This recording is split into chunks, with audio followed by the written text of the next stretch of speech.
भी ये ज़रा कुछ ख़तरनाक सवाल जो आए हैं एवरेज के टॉपिक पे।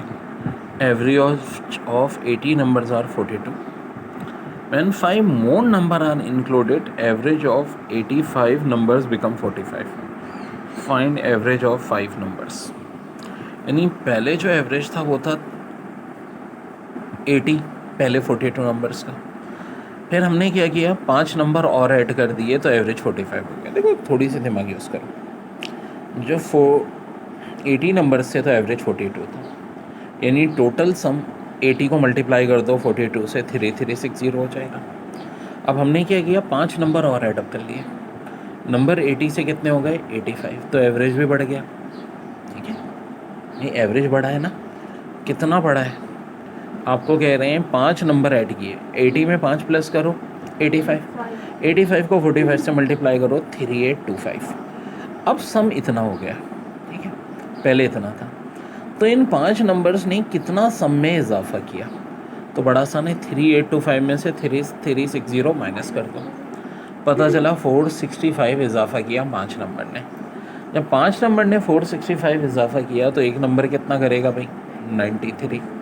आंसर हो जाएगा 93। कह रहे हैं find the average increase rate if increase in population in first year is 30% and that in second year is 40%। देखो अगर 100 में 30% बढ़ाओगे तो 130 हो जाएगा, मज़ीद 40% बढ़ाओगे तो 52, 130 और 52 का सम 182।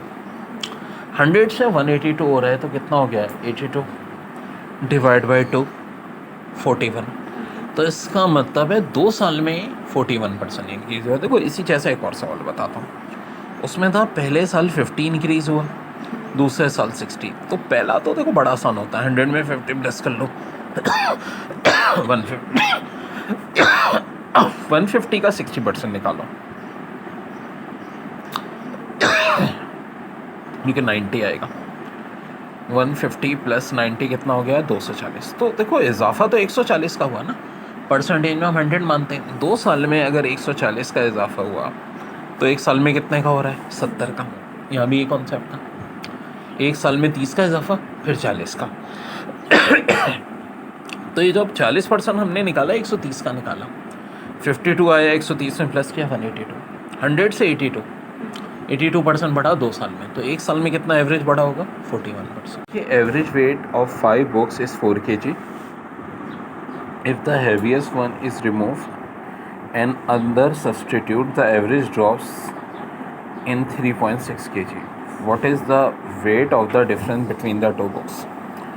जो हैवीएस्ट बुक है वो कितने की है भाई, 4 kg की। ठीक है, और जो हैवीएस्ट नहीं है वो है 3.6 की।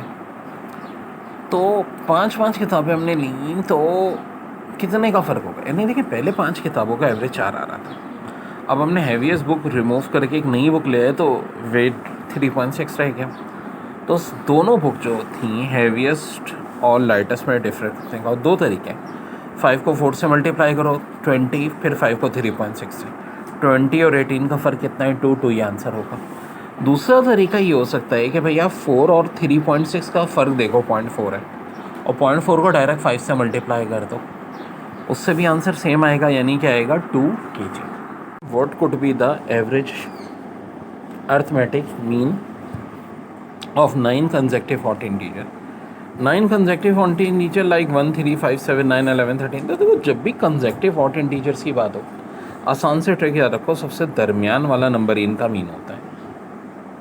1, 3, 5, 7, 9, 11, 13, 15, 17, ये शुरू के 9 ऑड नंबर हैं, तो इनका मीन क्या होगा, बिल्कुल दरमियाना वाला, यानी कि 9। यहाँ कह रहे हैं 4 times the smallest of 3 consecutive integer is 3 more than 3 times the largest, find the middle number. और ऑप्शन दिए हैं 12, 10, 11, 9। अब देखो यानी जो स्मॉलर नंबर है उसे 4 से मल्टीप्लाई करो, लार्जेस्ट को 3 से, तब भी जो स्मॉलेस्ट नंबर है वो लार्जेस्ट से 3 ज़्यादा होना चाहिए। देखो वर्डिंग से समझते हैं, 4 time the smallest of 3 integer is 3 more का मतलब होता है plus, then the 3 times the largest. तो मिडल नंबर पूछ रहे हैं। अब देखो ऑप्शन 12 है, और मिडल 12 है तो स्मॉलेस्ट 11 होगा, लार्जेस्ट 13 होगा। 11 को 4 से मल्टीप्लाई करो 44, 13 को 3 से करो 39, 39 और 44 में तो 3 का फ़र्क नहीं है, 5 का है, तो ये पहला वाला तो नहीं हो सकता। हाँ जी, अगर मिडल 10 है तो स्मॉलेस्ट 9 होगा, लार्जेस्ट 11 होगा। हाँ जी, 9 4 ज़ा 36, 11 3 ज़ा 33। क्या 36 और 33 में 3 का फ़र्क है? बिल्कुल जी, तो आंसर 10 होगा। बाकी देखो, अगर 11 होता तो 10 और 12 रखते, 9 होता तो 8 10, उससे नहीं आएगा, ऑफकोर्स एक से ही आएगा, यानी 10 वाले ऑप्शन।